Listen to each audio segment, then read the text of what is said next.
Mesdames, Messieurs, bonsoir et bienvenue à votre émission Triangle dont j'ai le plaisir de présenter avec la complicité de Yasmine Konaté qui assure la réalisation de cette émission. Aujourd'hui, Triangle s'interroge sur la problématique des équipements, des plateaux de nos hôpitaux parce que sur le plan équipement, il y a un véritable problème. Le matériel n'est pas adapté, parfois il est inexistant.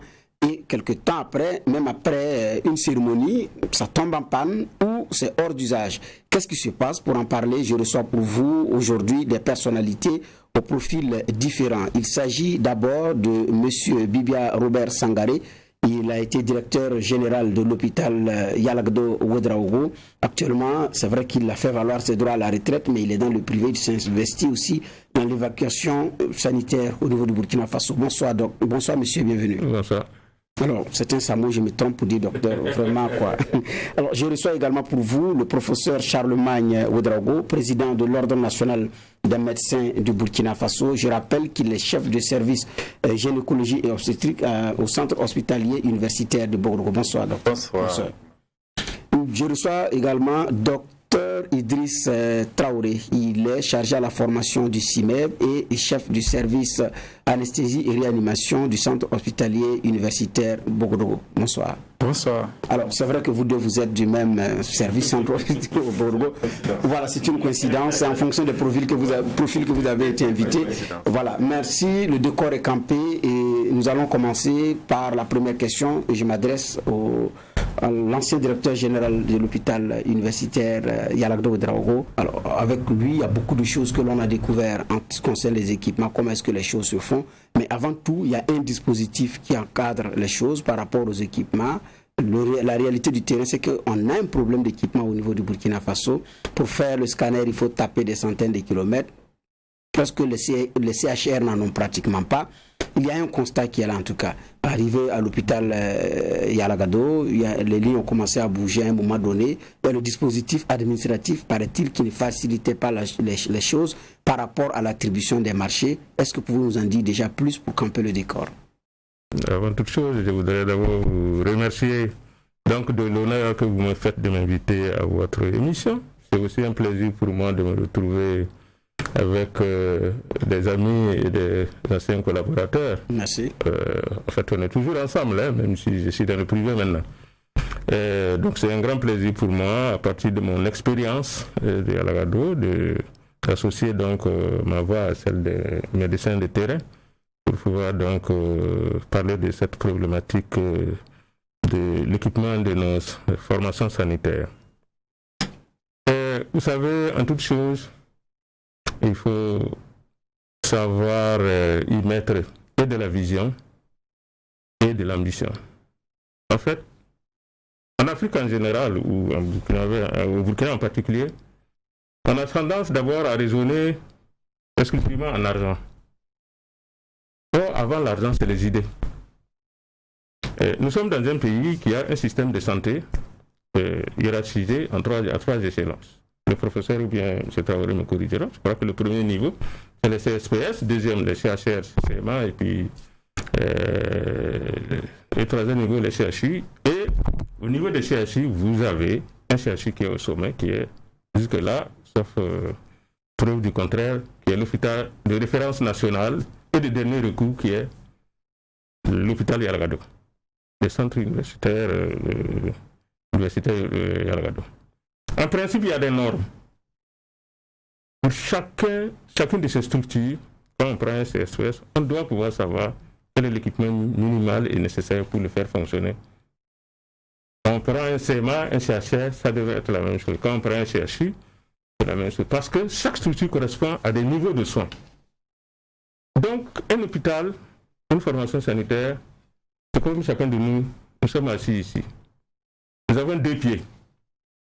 S'il y a un qui manque, ou bien qui est handicapé, on ne pourra pas se tenir bien en équilibre. La même chose si on monte aux membres supérieurs. C'est un bras qui est handicapé, forcément.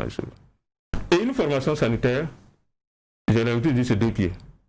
C'est les hommes, donc les ressources humaines, et les équipements. Si vous n'avez pas ces deux, même si vous avez l'un, vous n'avez pas l'autre, ça ne peut pas marcher. Pour ce faire, il faut avoir de la vision en se disant pour ceux qui ont en charge la politique sanitaire du pays, en se disant, nous avons un système de santé qui est hiérarchisé. Et par rapport à ça, lorsque nous prenons un tel niveau de soins, nous prenons un CHR, il y a une dimension d'hôpital de référence régionale, nous l'avons mis à un niveau de soins qui implique, et le fait de le classer à ce niveau de soins-là implique un certain niveau d'équipement. Le problème, c'est qu'on travaille au pif dans ce pays. C'est-à-dire, pas de vision, pas de prospection, pas de planification par rapport aux missions que nous assignons à une organisation, à une structure. Pour ceux qui ont fait la stratégie d'entreprise comme moi, c'est clair que vous ne pouvez pas développer une entreprise si vous n'avez pas une organisation, ce qu'on appelle la stratégie d'entreprise, c'est-à-dire une planification. D'abord, donc, ceux qui ont la gestion des structures sanitaires, notamment du niveau hospitalier, devraient d'abord avoir le sens de la vision, de la planification pour dire, j'ai un hôpital, si effectivement, au bout de tel temps, mon ambition c'est de l'équiper effectivement convenablement. Mais c'est vrai qu'on demande parfois des moyens à l'État, etc., qui en donnent un peu de manière sporadique. Mais le fait que ce n'est pas bien organisé et structuré, ça fait qu'on travaille un peu, je ne dirais pas dans le désordre. Comme je l'ai dit, on travaille au pif. Un jour, bon, on a certains scanners, juste. Bon, quelque temps après, on s'arrange pour payer notre équipement au pif comme ça, ou bien des suites d'une crise, parce qu'il y a eu un mouvement. Mais jamais un travail vraiment planifié, structuré en se disant, c'est un hôpital, si on prend Yalagado, on doit pouvoir dire, c'est l'hôpital de référence nationale du pays. Il se faut se contenter de dire dans le papier seulement que c'est l'hôpital de référence nationale du Burkina. Mais le fait d'avoir ce statut-là, qu'est-ce que ça implique en termes de niveau d'équipement? Qu'est-ce que ça implique en termes, si l'État donne des subventions à cet hôpital, est-ce que l'État pense, par exemple, à donner une subvention d'équipement conséquent à cet hôpital de référence nationale? Voilà tout le problème qui est là. Et quand on ne réfléchit pas comme ça, on arrivera peut-être. Il y a eu des réflexions, il y a eu des planifications, avec des tranches annuelles d'équipement, sur la base de besoins exprimés par le corps médical. Tous ces éminents professeurs qui sont là, je crois que le professeur Charlemagne ici, là il faut témoigner, chaque département, les gens ont exprimé. Le conseil d'administration a approuvé, c'est parti dans le ministère, a approuvé. Finance comme le ministère de tutelle technique. Si vous partez demander où se trouve aujourd'hui, moi j'ai amené pour le cadeau. Et voilà. C'est quel document?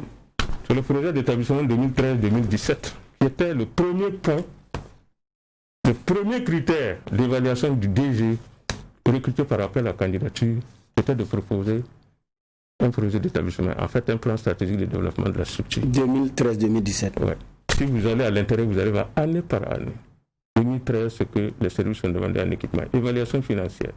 2014, 2015, 2016, 2017. Jusqu'à ce que vous partiez, est-ce que ça a pu être réglé? Je vous dis, quand on a adopté le conseil d'administration, si vous partez dans les que ce soit aux finances aussi, je ne sais pas si que vous trouverez quelqu'un qui sait où on a mis ce truc-là. Ça a été adopté, le conseil d'administration a validé, c'est parti au ministère. Les deux ministères qui valident normalement, donc au nom du gouvernement et choses. Donc normalement, c'est censé être déjà, à partir du moment où c'est adopté, ça veut dire que les tranches annuelles constituent sur le plan budgétaire déjà des engagements fermes. Ça veut dire que normalement, c'est des acquis. Mais si l'État ne vous donne pas ça, vous allez équiper l'hôpital comment? Alors, si l'État ne vous donne pas ça, vous allez équiper l'hôpital comment? Très belle question. Alors que bon, les hôpitaux sont voulus par l'État qui recrute le personnel, qui les forme et qui les y affecte. Alors, professeur Charlemagne, oui. L'ancien directeur de l'hôpital Yalagado vient de donner un témoignage concret d'actes qui ont été posés. Vous êtes chef de service, c'est vrai, vous êtes en même temps prestataire. Et donc, alors, la réalité du terrain en termes d'équipement, elle est comment au niveau du Burkina Faso? Alors, merci. La réalité est qu'il y a des insuffisances. S'il y a eu des acquis, on note de nombreuses insuffisances qui méritent à être relevées. Voilà, de façon générale, sans rentrer dans les détails. Il y a des insuffisances. Les insuffisances en sont connues et des propositions de solutions sont formulées.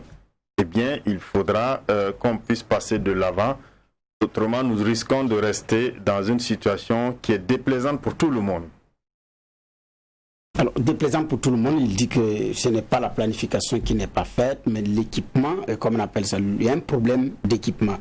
C'est à quel niveau exactement? Vous qui êtes prestataire, vous avez constaté que c'est au niveau des directions générales, c'est au niveau du ministère, ou bien c'est au niveau État où il y a un regard moins intéressé par rapport à ces questions? Vous savez, la manière dont on acquiert les équipements, c'est en même temps la manière de les acquérir vous donne la planification de quand est-ce l'équipement va mourir. C'est connu, en médecine, nous on appelle ça l'apoptose, la mort programmée de quelque chose. La manière dont vous l'avez acheté, on sait quand est-ce que ça va s'arrêter. Si vous prenez nos hôpitaux depuis les 30 dernières années, les modes d'acquisition des équipements n'ont pas vraiment changé. Par contre, la technologie a évolué et la technique a beaucoup changé. C'est des appels d'offres. On lance un appel d'offres et n'importe qui est équipementier au Burkina. Je dis bien n'importe qui est équipementier au Burkina. Je pèse bien mes mots. Eh bien, on est adjudicataire d'un marché. On livre souvent de la contrefaçon. Et puis on est assis tranquille et on est étonné que l'équipement ne marche pas. Ça, c'est un gros problème. Il y a également le comportement des agents par rapport aux équipements. Il faut bien s'en occuper. Quand on vous donne un équipement, il faut bien l'utiliser. Si vous ne l'utilisez pas correctement, il va s'endommager. Et ensuite, le gros problème, c'est la maintenance des équipements. En matière de maintenance, je vous avoue que la manière dont la technologie avance, on ne peut pas suivre ça actuellement. Ce qui fait que vous ne pouvez pas voir, ça c'est depuis que moi je suis étudiant jusqu'à maintenant, donc ça fait de nombreuses années. Vous ne pouvez pas voir un ingénieur biomédical dans un hôpital qui est à jour des équipements qui existent dans son hôpital. Vous ne trouverez pas un seul aujourd'hui au Burkina. Il n'y en a pas. Il n'y en a pas. Mais ça, c'est depuis Mathusalem. Alors, nous devons changer. Si nous voulons que les hôpitaux changent de visage sur le plan des équipements biomédicaux, il faut changer le mode d'acquisition des équipements biomédicaux. Parce que leur mode d'acquisition par appel d'offres, tel que nous voyons là, ça ne marche pas parce que si vous donnez un équipement tout neuf à un hôpital, admettons qu'aujourd'hui, demain, vous venez, vous nous gratifiez même d'une IRM. Je sais quand est-ce que l'IRM va arrêter de marcher. Et c'est fini. Tout simplement parce qu'on n'a pas pensé à la maintenance. C'est ce qu'on appelle des cadeaux empoisonnés. Il y a des modes d'acquisition qui sont des modes suicidaires. Puisque vous savez que ça va mourir, les équipements doivent suivre une maintenance préventive et des dépannages quand ça ne va pas. Mais si vous en êtes propriétaire et vous n'avez pas la capacité de maintenir ces appareils, ne soyez pas étonnés que ça se plante. D'accord. Voilà. Alors, nous allons revenir sur les questions de maintenance. Nous avons la chance d'avoir Dr Idriss Traoré, qui est chef du service d'anesthésie et réanimation de l'hôpital universitaire de Bordeaux. Et donc, il est en même temps responsable des blocs opératoires de cet hôpital. Alors, vous, la situation, prends un exemple, est-ce que la situation qu'il a dépeint, vous vivez cela au niveau de votre service là-bas? En termes de matériel, est-ce que vous avez le matériel nécessaire? La maintenance est régulièrement, mais est-ce que c'est régulièrement fait? Ou bien il y a un problème de machine qui se pose à votre niveau? Tout est réglé là-bas ou bien il y a une insuffisance? La question des équipements est effectivement une question qu'on vit quotidiennement donc, au niveau de l'activité du service et dans tous les hôpitaux du Burkina d'ailleurs, pour différentes raisons qui ont été évoquées. Mais il y a aussi la question, il a évoqué la question du mode d'acquisition, la question de la définition des normes. En 2014, 2015 jusqu'en 2016, il y a eu de grands travaux, vous vous en souvenez certainement, les états généraux des hôpitaux, où le ministère, l'État avait demandé à des experts de faire un diagnostic exhaustif de tous les systèmes de santé en vue de faire des réformes caissiers. Et le diagnostic avait été, en tout cas à mon goût, à notre goût au niveau du CIMEB, assez bien mené. le doigt avait été mis sur les problèmes réels et la question des équipements avait été serrée en 4 points essentiellement. Le mode d'acquisition, la définition des normes et la question de la maintenance avait été aussi évoquée, et enfin la question de l'utilisation de ces équipements. Et tous ces problèmes avaient été donc pointés du doigt et des solutions avaient été proposées. Malheureusement, jusqu'aujourd'hui, on continue de vivre ces situations parce que les réformes qui devaient être entreprises pour pouvoir y arriver n'ont pas été jusqu'au bout ou n'ont pas été menées du tout. Si on prend la question de l'utilisation simple, c'est vrai qu'on a coutume de dire au niveau des agents, il faut former les utilisateurs, il faut former.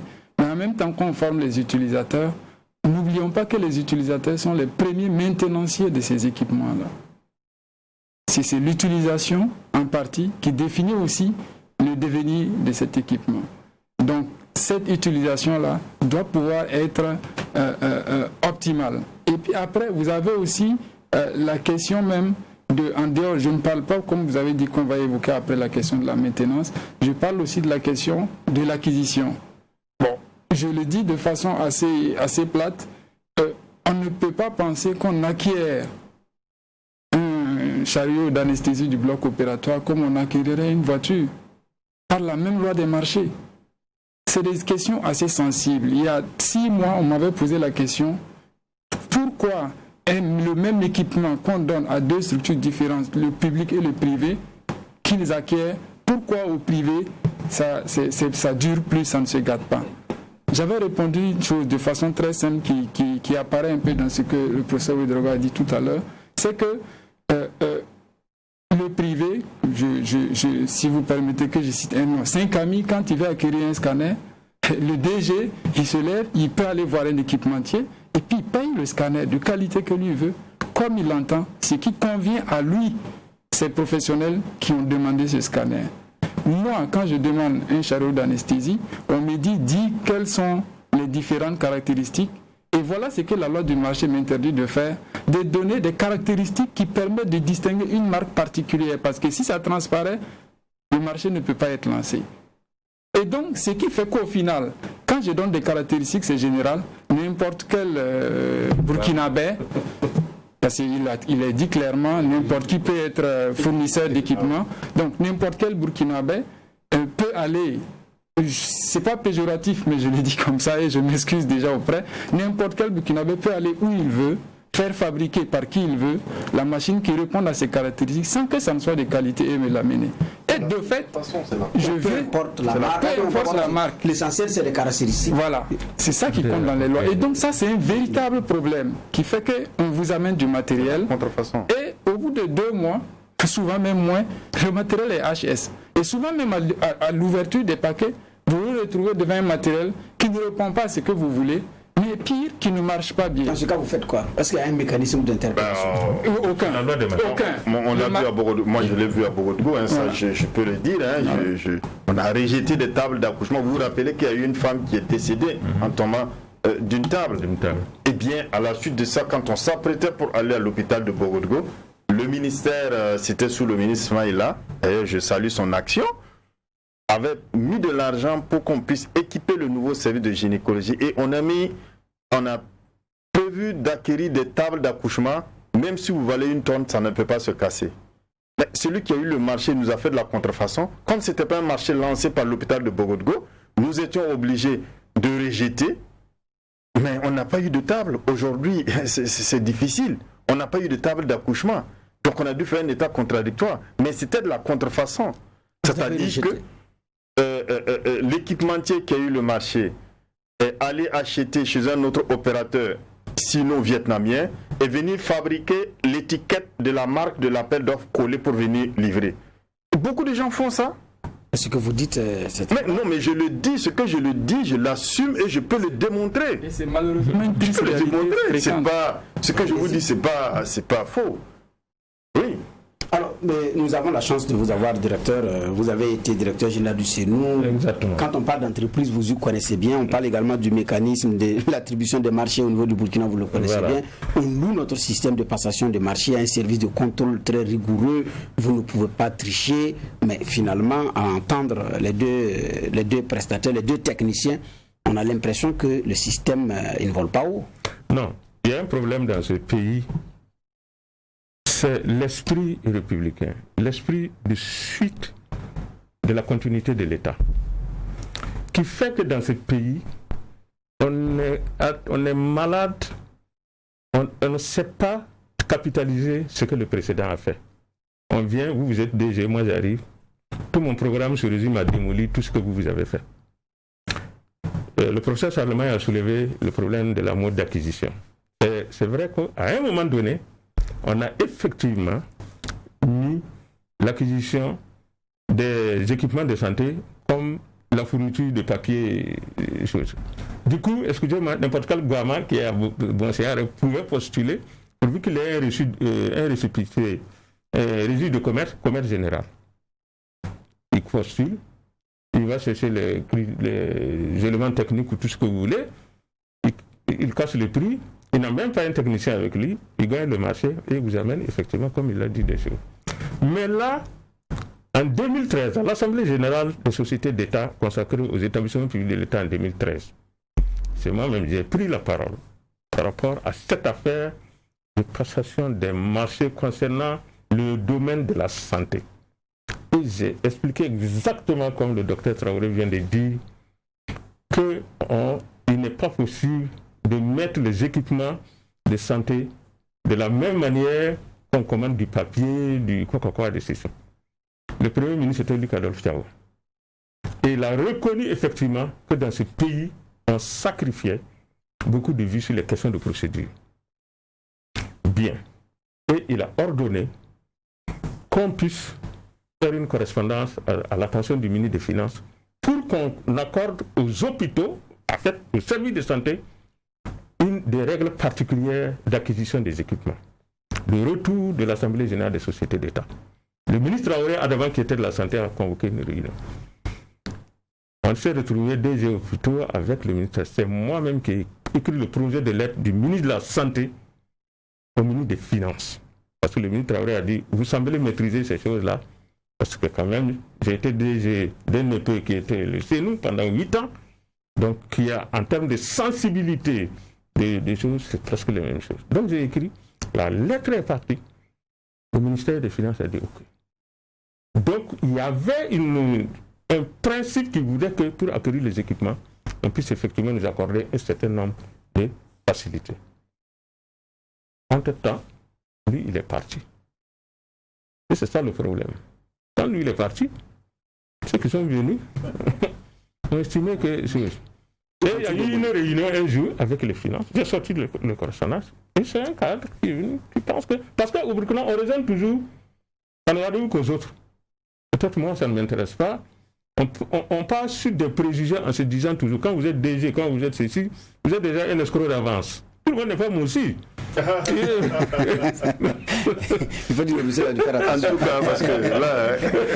Donc, jusqu'à présent, par exemple, ces dispositions-là, je n'ai pas connaissance que ça a été supprimé. Maintenant, est-ce que les gestionnaires même de la question au niveau du ministère de la Santé, comme je dis, que ce manque de suite dans les choses, par exemple, ça c'est des dispositions qui peuvent être. Et l'autre problème, c'est que, comme je viens de le dire, l'État peut accorder des avantages. Quelqu'un vient, lui seul, il décide de remettre ça en cause.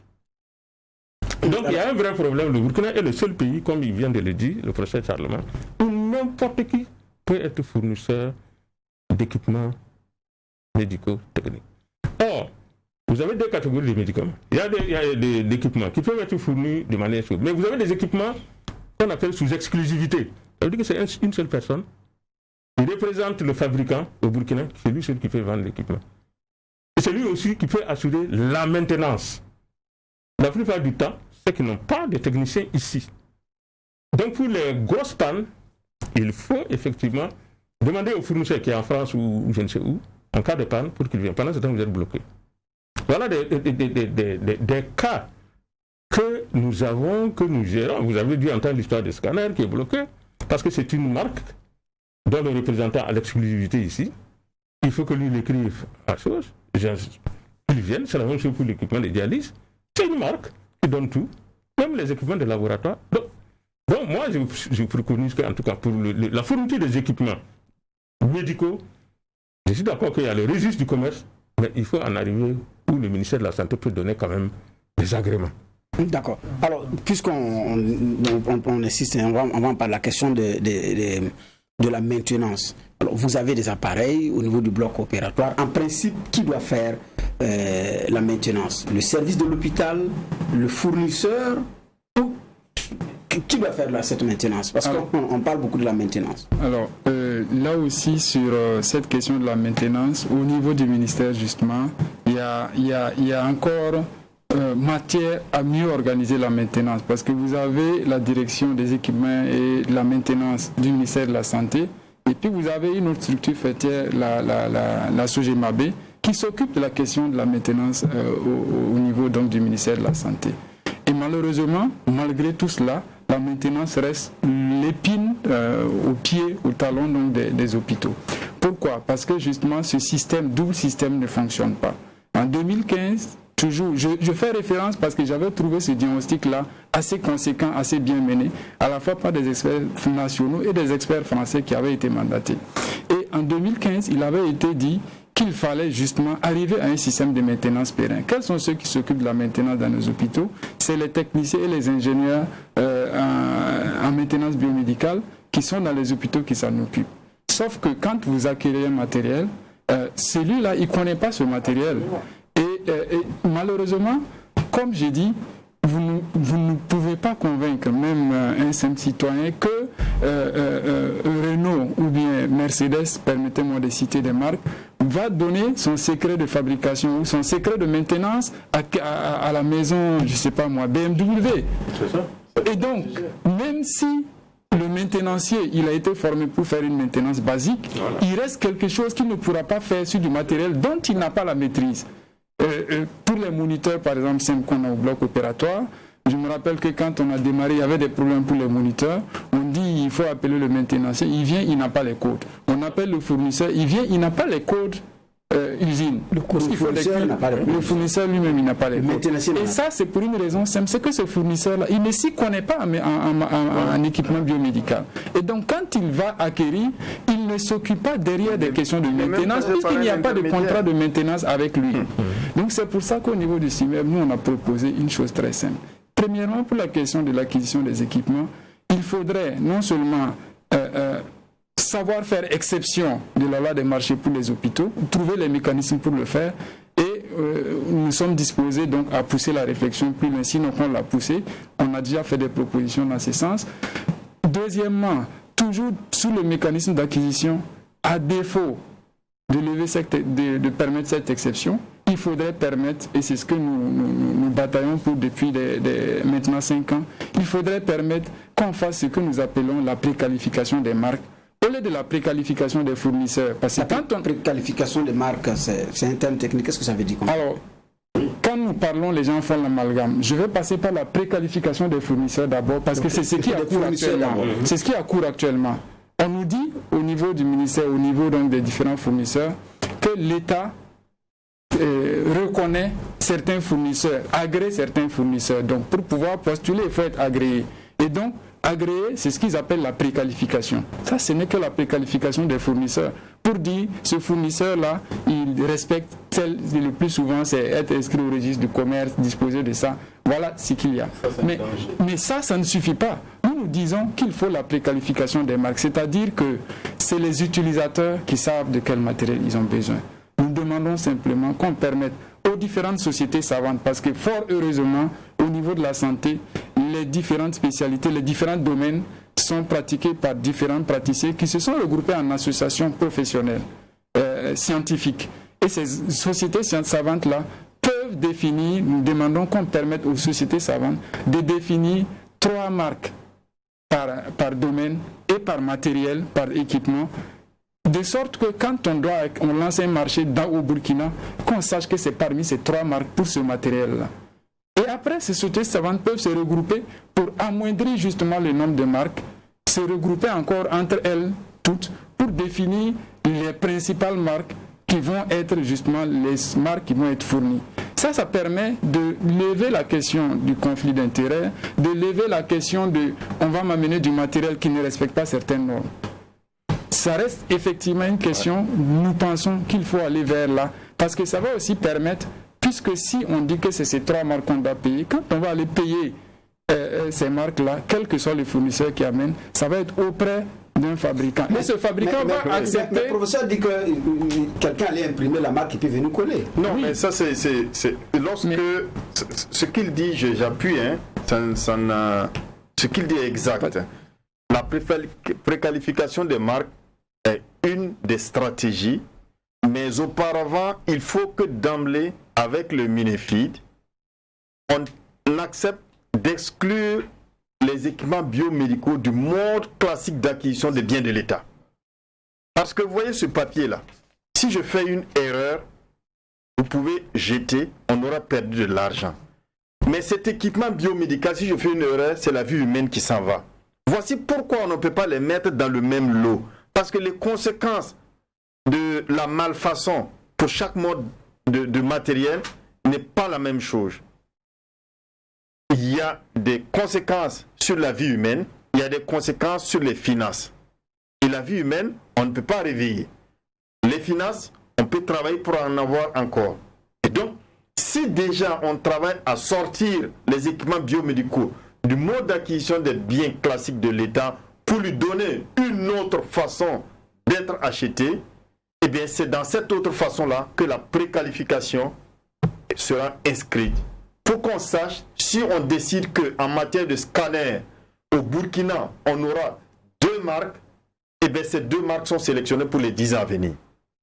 On sait que c'est Siemens, on sait que c'est national, et on sait qu'en matière de maintenance, il n'y aura pas de duplicata, eh bien ça sera beaucoup plus aisé. Ça, c'est également une chose. Une autre chose, c'est que si vous n'avez pas la capacité de façon régulière, longitudinale, de maintenir un équipement à jour, il ne faut pas en être propriétaire, il faut louer son service. Ah, ça aussi c'est possible. Ah oui, et c'est ce qu'il faut faire aujourd'hui. Si vous louez les services d'un scanner, il n'y aura jamais de panne. Si vous êtes propriétaire... Comment ça peut se passer cette location? Mais il y a des modes de leasing sans acquisition au bout du compte. Il y a des modes de leasing. Et aujourd'hui, si vous allez à l'hôpital, et d'ailleurs, ça a été une des recommandations de la dernière Assemblée des sociétés générales d'État. Et le CHU de Bordeaux l'a mis en œuvre pour ce qui concerne le laboratoire. Et ça s'appelle convergence. Ça veut dire que nous n'aurons plus jamais, dans les semaines à venir, ni de panne, ni de manque de réactifs. On n'aura qu'un service qui sera rendu aux patients 24 heures sur 24 et les praticiens pourront apporter leur diagnostic. Tous les gros équipements doivent changer et utiliser ce mode-là. Un hôpital au Burkina Faso ne peut pas gérer une IRM. Quand il est propriétaire, il ne peut pas. Ça va fonctionner le temps de l'inauguration, 3 mois, 4 mois. Mais ceux qui sont en privé s'en sortent avec. Mais bien sûr, vous avez dit le privé, le mode. Mais c'est justement sur un mode privé.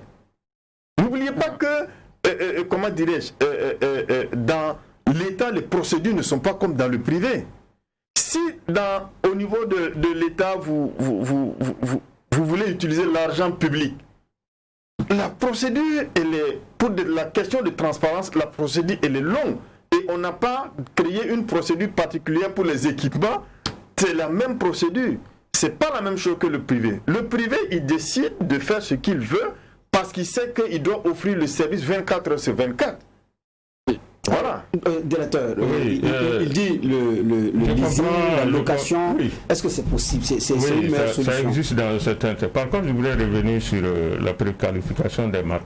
Non, constitutionnellement, si un Burkinabé attaque, il aura raison. Vous ne pouvez pas écarter des Burkinabés à la concurrence des marchés publics sur la base d'une marque étrangère. Oui, mais sur cette base, on a quel service de qualité? Vous ne pouvez pas. Vous allez dire, par exemple, bon, nous on a sélectionné 3 marques.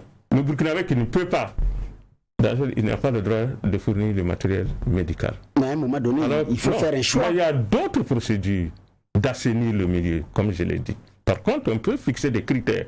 Pour être, par exemple, c'est comme les médecins. On va te dire, pour pour ouvrir une clinique privée, il faut que tu aies tel profil. Donc, pour fournir du matériel médical, il faut que tu aies un certain nombre de critères et de documents techniques que tu vas fournir qui attestent que tu fais fournir. Ça, c'est deuxièmement, à l'intérieur même du management. Le drame, c'est d'un côté, on a la réglementation générale des marchés, duquel il faut effectivement soustraire.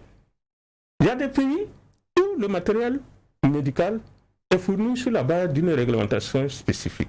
Dans la mesure où nous ne pouvons pas agir sur, par exemple, les certificats d'exclusivité qui viennent de l'extérieur, on l'a dit tout de suite. Moi, je suis représentant de telle marque au Burkina Faso. Par exemple, si je prends le domaine de la dialyse, nous sommes là, nous travaillons avec Fresenius depuis que nous sommes arrivés. Fresenius a son représentant, en dehors de Fresenius, jusqu'à un certain moment, c'est lui qui fournit et qui est l'ex. Si vous voulez commander son matériel, vous passez par son représentant obligatoirement. Donc, vous demandez l'autorisation au ministère des Finances. Mais le gros problème, c'est l'association des utilisateurs. Lui, il est professeur de gynéco, il connaît le matériel qu'il veut. Moi, je suis DG. Le principe voudrait que si je dois acheter le matériel, que ce soit lui qui donne les éléments. Et puis je dis, moi j'avais une table d'accouchement, telle, voici les caractéristiques techniques. La procédure de commande, ça c'est une affaire administrative. Donc il revient effectivement. Heureux, quand on va livrer la marchandise, c'est encore sa responsabilité. Si ça vient, ça ne correspond pas à ce qu'il veut, il le refuse. Ce que vous dites est très intéressant. Mais voilà. je prends un exemple bien précis. J'ai besoin de stylos et tout, et puis j'ai dit, la préférence est telle marque. Parce que j'ai confiance que si c'est telle marque, ça pourra aller. Mais si c'est telle autre marque par rapport au travail que je vais faire, c'est pas évident. Est-ce que ce n'est pas objectif? Oui, mais en ce moment, c'est ce que je vous dis. Si vous êtes dans le domaine, nous parlons de marché. Mais je dis que quand il met une marque, on dit s'il y a un choix. Le marché public, si vous le faites comme ça, les autres, aujourd'hui, c'est la santé. Et notre tour, c'est les achetés de voitures qui vont dire... Peut-être qu'on peut apporter des arguments. Je comprends le souci, oui. Mais je dis qu'on peut simplifier la chose en responsabilisant d'abord pleinement les utilisateurs, parce que pour moi, c'est ça le plus important.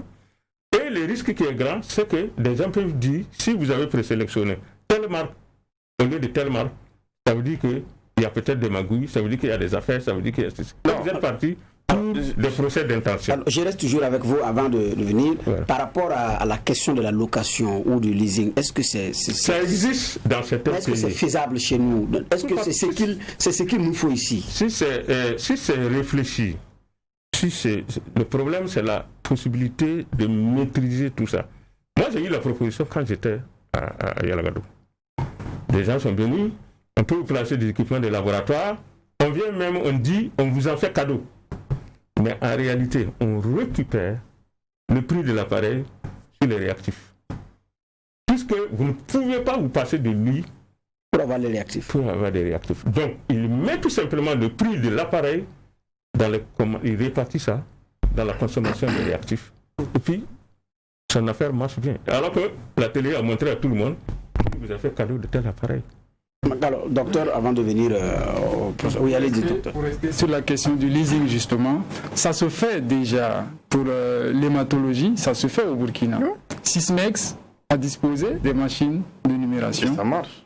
Et je dois vous dire que véritablement, quand on vous explique le système, vous ne pouvez même pas comprendre pourquoi ce n'est pas étendu à la grande majorité des équipements où c'est possible.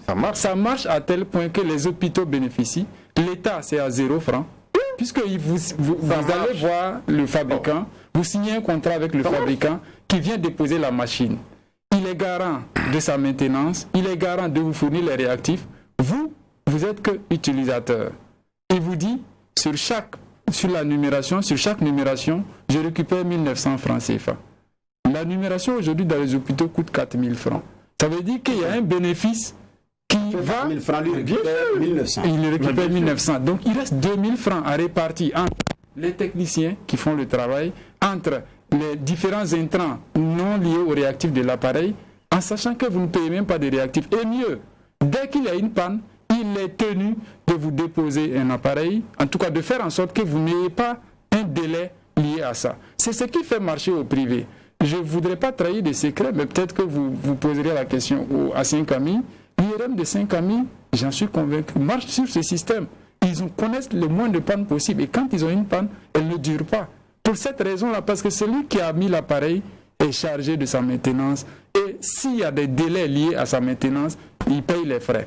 Pour revenir enfin sur la première question qu'il a évoquée, la question justement de la préqualification des marques, ça ne va à l'encontre d'aucune règle du marché. La difficulté qu'il y a à le faire, c'est que justement, il faut par moment, comme on dit, des décisions courageuses. Il s'agit en santé de vies humaines. Et il y a des domaines où, malheureusement, vous fouillez. Vous n'allez pas trouver de meilleurs équipements à part 2, 3, 4 marques.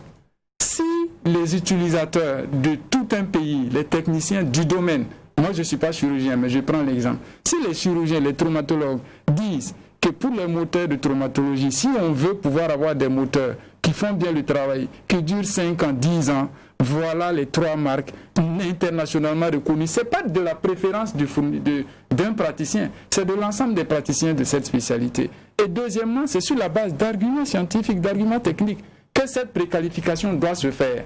Et donc, il ne s'agit pas qu'une personne décide. C'est pourquoi j'ai dit la question du conflit d'intérêts ne peut pas se poser si ça passe par les sociétés savantes. En Côte d'Ivoire, ça se fait. En Côte d'Ivoire, j'ai des collègues qui me disent, on veut tel équipement, on nous dit, allez-y voir c'est quoi vous voulez, et puis vous faites le marché, et puis l'hôpital va se charger des questions financières, parce que vous n'êtes pas financier, vous n'êtes pas gestionnaire de marché. Et ça se fait dans certains pays. Et c'est ce que nous demandons, si nous voulons véritablement, parce que la question de l'équipement des hôpitaux est malheureusement très cruciale, et on voit l'état de tous nos hôpitaux. Il n'y a pas un seul hôpital au Burkina public en tout cas qui fait du scanner. 2018, vous prenez l'annuaire statistique de santé, sur les 18 000 scanners réalisés au Burkina, il n'y avait que 5 000 réalisés au public. Il n'y en a pas. Là où il y en a, ça ne marche pas bien et ça ne marche pas tout le temps. Là où il y en a, ça ne marche pas bien et ça ne marche pas tout le temps. Oui. Donc, le professeur, vous aviez demandé la parole. Oui, je crois que je ne suis pas d'accord avec le SAMO là. Parce que, vous savez, il y a des questions de souveraineté. Lorsque ça touche la vie humaine, on doit prendre toutes les mesures. Et c'est ça aussi la question de souveraineté. Est-ce qu'on fait un appel d'offres pour dire on a besoin d'armes comme ça pour les FDS? Je demande, c'est vital. Parce que les spécialistes des îles, ils vont faire une préqualification. Nous avons besoin de ceci, de ceci. On ne lance pas un appel d'offres pour dire on a besoin d'armes ou de munitions. Ah non! Ça doit être la même chose au niveau de la santé. Parce que la santé, elle est quelque chose de capital. Et quand on doit acquérir un équipement biomédical, on doit mesurer la portée et prendre toutes les précautions nécessaires parce que ça doit sauver des vies, ça doit éviter les souffrances. De la même manière qu'on va aller acquérir des équipements pour nos FDS pour aller sur le front de guerre pour nous sauver pendant que nous parlons tranquillement ici là. C'est des armes bien choisies pour nous sauver. Et donc pour moi, il suffit qu'on décide. Et là, je suis d'accord avec le docteur Traoré Idriss, l'ordre des médecins. N'oubliez pas que l'article 42 de notre code de déontologie dit que le médecin doit travailler dans un environnement correct, avec des installations correctes. Il ne doit pas travailler avec des équipements au rabais. Et donc, pour permettre aux praticiens de travailler, il faut donner les bons équipements. Et je répète que nous, si nous voulons donner un autre tournoi au visage de nos hôpitaux à l'offre de soins, nous devons retirer les équipements biomédicaux du mode d'acquisition classique des biens de l'État. Ça, c'est la première des choses. Maintenant, ensemble, nous allons lui donner un autre mode d'acquisition qui permette aux hôpitaux d'avoir des équipements de qualité et qui durent dans le temps et permettre aux populations d'avoir une offre de soins qui corresponde à la qualité des équipements qui sont installés dans les hôpitaux. Aujourd'hui, ce n'est pas le cas. Comme ce n'est pas le cas, acceptons que la situation actuelle ne plaît à personne. Et depuis 30 ans, c'est comme ça. À vous entendre parler, c'est comme si quand on évoque la question du coût pour les installations du matériel biomédical, c'est un faux problème parce qu'il y a un système qui permet effectivement d'équiper à 0 francs et de continuer le service tout en gagnant de l'argent. Est-ce que c'est possible? En fait, ce n'est pas une question d'argent. Moi, je dirais d'emblée, ce n'est pas une question d'argent. Il suffit de changer le monde. Vous allez avoir des spécialistes et des équipementiers adossés aux fabricants qui vont venir rentrer dans cette concurrence-là. C'est une concurrence. Quand on dit préqualification, ce n'est pas prendre donner à quelqu'un. C'est une concurrence. Il faut arriver à montrer aux praticiens et aux gestionnaires que votre équipement est de qualité.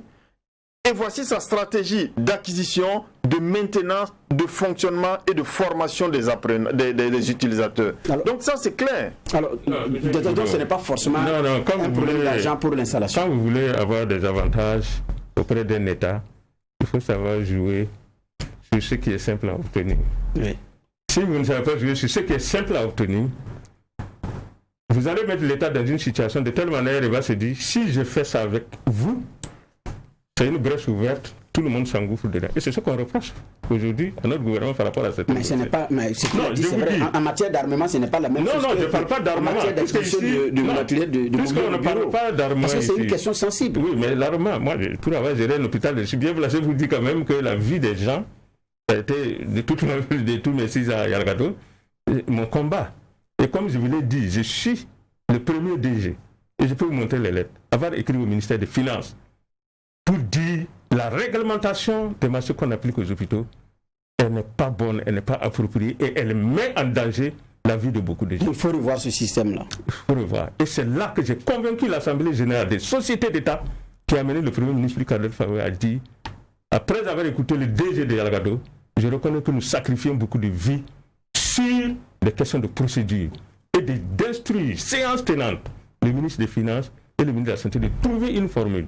Au retour, on a fait la réunion et c'est moi qui ai fait la lettre et je peux le montrer à la signature du ministre Adama Traoré, à l'attention de son collègue des Finances, pour qu'on donne des facilités particulières au secteur de la santé pour l'acquisition de leurs équipements. Et j'ai toutes les preuves. Mais maintenant que ça bouge, il faut aller jusqu'à l'Assemblée nationale pour modifier le dispositif légal qui existe. Donc, parce que tel que c'est présenté, effectivement, quelqu'un d'autre ne pouvait pas dire que c'est.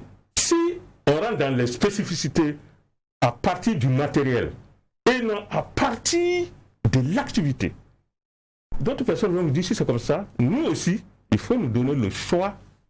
Maintenant, si on vous accorde ça à partir de la mission, de la délicatesse de la mission, c'est à l'intérieur de ça. Et maintenant, vous pouvez effectivement demander un certain nombre de particularités au niveau des équipements. C'est ce qu'on a dit. Non, mais quand vous sautez pieds joints directement à la préqualification, parce que d'autres secteurs vont réussir à vous démontrer qu'eux aussi sont d'une extrême sensibilité et qu'il faut qu'on les préqualifie. Et en ce moment, la réglementation générale des marchés n'a pas sa raison d'être. Donc il faut faire attention quand on demande des avantages à un État. Ne sautons pas les étapes. Mettez en avant la sensibilité du fait que c'est la vie des gens. Premier des choses, c'est de reconnaître que la réglementation des marchés n'est pas adaptée aux hôpitaux. Que l'État accepte ça d'abord. Une fois que l'État accepte ça et ouvre la brèche pour dire, pour acquérir du matériel, on passe aux autres étapes. Vous voyez, par la préqualification, par les ceci. Vous êtes fournisseur et vous voulez travailler en matière de fourniture des équipements médicaux. Voilà les conditions, etc. Il ne suffit pas d'avoir un registre du commerce, il faut aussi, en plus de ça, ceci, cela. Et dans ce moment, sur toute la ligne, vous êtes à l'aise. Est-ce qu'on est capable d'équiper à 0 francs un hôpital? C'est le leasing, le système de leasing, ça, je vous ai dit, ça existe, ça marche. Le système de changement même des équipements en général. Moi, je connais par exemple ce qui se passe à Clermont-Ferrand. Quand à Clermont-Ferrand, quand ils décident, le professeur a soulevé quelque chose au début qui est très important. Nous ne faisons pas d'amortissement des équipements. Normalement, quand vous achetez un équipement d'un certain niveau, vous devez savoir qu'au fur et à mesure de son utilisation, l'équipement perd par l'usure de la valeur. Donc, après, c'est ce qu'on appelle le calcul des amortissements. Et en même temps que ça s'amortit, vous faites ce qu'on appelle les dotations aux amortissements.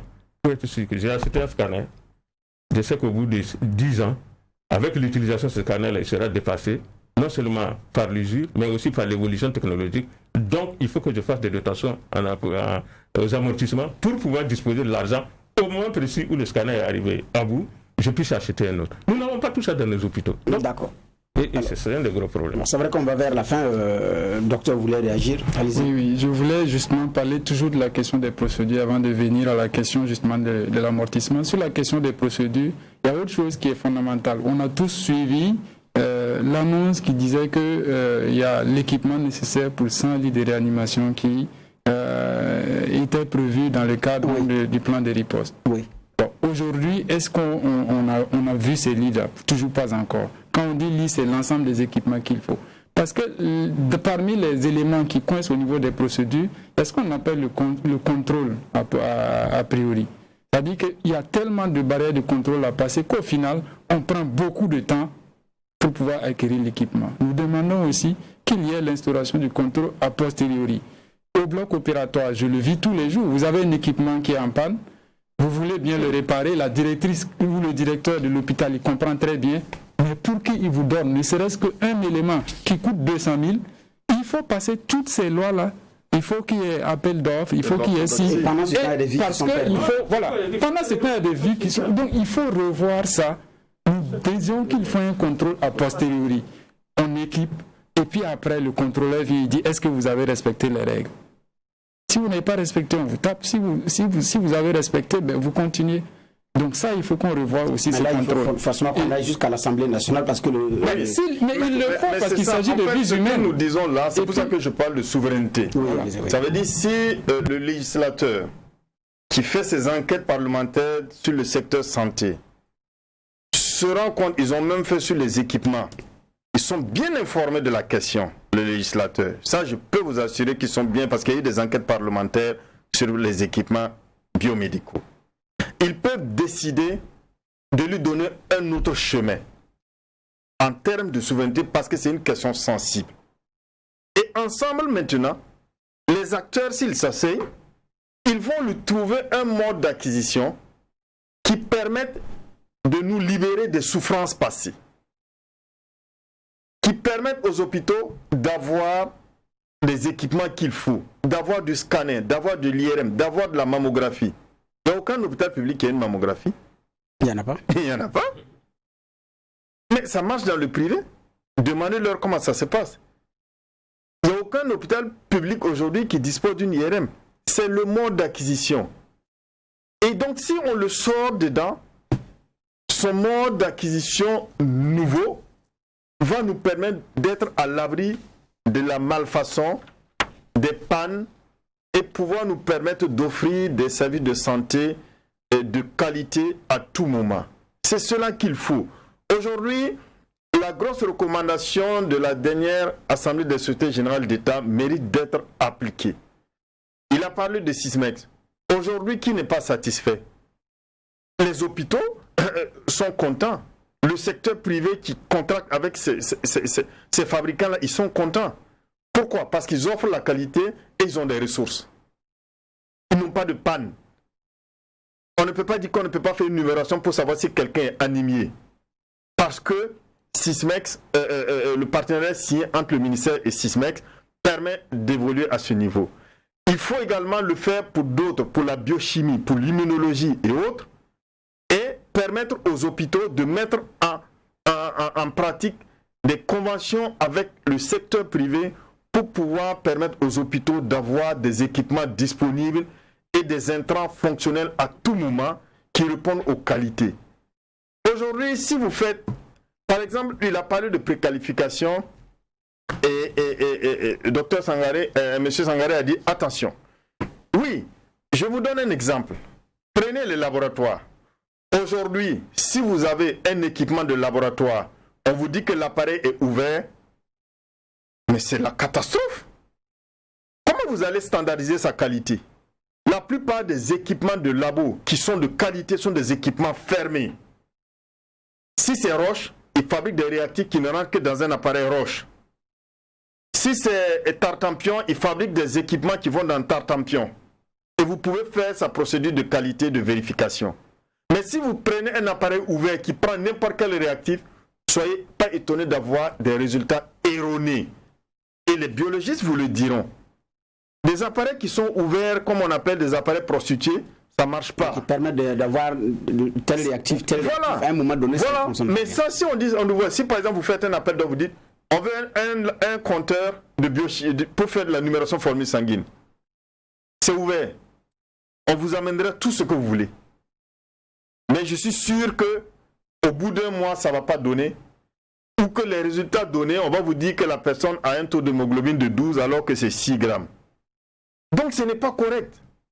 Mais globalement, je dis, Si on donne un autre mode d'acquisition des équipements biomédicaux, à l'intérieur, ces éléments de qualité et ces garde-fous de qualité-là, on pourra les trouver sans pour autant violer quoi que ce soit pour l'intérêt du patient. Je dis bien pour l'intérêt du patient. Pour l'intérêt du patient, je pense également que le temps est terminé. Hein. Non, mais il y a un point important qu'il nous faut souligner. C'est vrai, les questions de procédure. Oui. Parce que même si on facilite les procédures, comme je l'ai dit, la procédure, il y a plusieurs formules qu'on peut trouver pour, même à l'heure actuelle, la réglementation des marchés, en réalité, c'est parce que les gens n'exploitent pas suffisamment les facilités que ça donne. Parce que la réglementation actuelle n'interdit pas la préqualification. Si vous êtes dans un domaine bien spécifique, ça n'interdit pas. C'est parce que les gens n'exploitent pas certaines dispositions de la réglementation, surtout le nouveau code là, ça introduit beaucoup de possibilités et même des seuils de passation des marchés en ce qui concerne les petites acquisitions jusqu'à une certaine hauteur, 5 millions, 10 millions. Ce n'était pas le cas avant. Vous voyez, qui peut vous épargner justement des longues procédures. Il faut aussi que les gestionnaires, les dirigeants, sachent exploiter. Combien de gens lisent réellement la réglementation des marchés? Beaucoup ne lisent même pas. Ils ne savent pas effectivement. Ils peuvent exploiter justement par rapport à certaines préoccupations qui sont soulevées ici. Pour autant, je ne dis pas que la réglementation, je répète, la réglementation actuelle n'est pas adaptée. Maintenant, les facilités qu'on demande à l'État, il faut le faire de manière à ce que mettre l'État, que ça ne soit pas perçu et que ça ne soit pas perçu comme une Grèce pour que d'autres se ruent. Parce qu'il y a aussi cet aspect équitable de la concurrence entre tous les Burkinabés en matière de marché public qu'il faut faire atteindre. L'autre possibilité, on peut faciliter les procédures, tout ce qu'on veut. Il faut reconnaître que notre État a fait peut-être des efforts, mais ça ne suffit pas en termes de dotation. Si vous prenez la structure des budgets de tous nos hôpitaux, toute la subvention, c'est le fonctionnement. C'est les salaires, c'est les... Moi, je vous dis, quand j'arrive à Yalagado n'a même pas 250 millions comme subvention d'équipement. Vous voulez qu'il s'équipe comment? Même si vous voulez accorder la facilité, il n'y a pas d'argent.